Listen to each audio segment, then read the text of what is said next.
അയ്യോ ഇനി അങ്ങനെ തരൂല. കഴിഞ്ഞു പോയില്ലേ.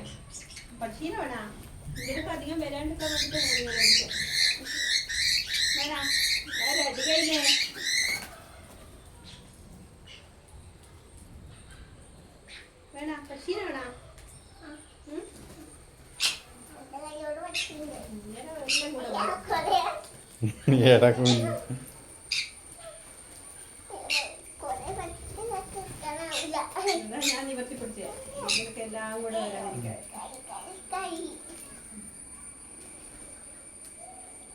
നമുക്ക് ഇങ്ങനെ ഇതാദ്യമായിട്ടാണ് നിങ്ങളെ പരിചയപ്പെടുത്തിയേട്ടാ. ഇങ്ങനെ ആരും ഇങ്ങനെ പരിചയപ്പെടുത്തി തന്നിട്ടാ.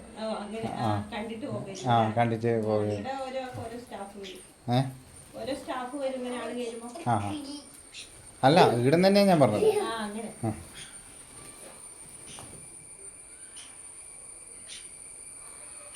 എൻ്റെ പേരെന്നാ? എൻ്റെ അമ്മ പേടിക്കിട്ട് വരുന്നല്ലോ.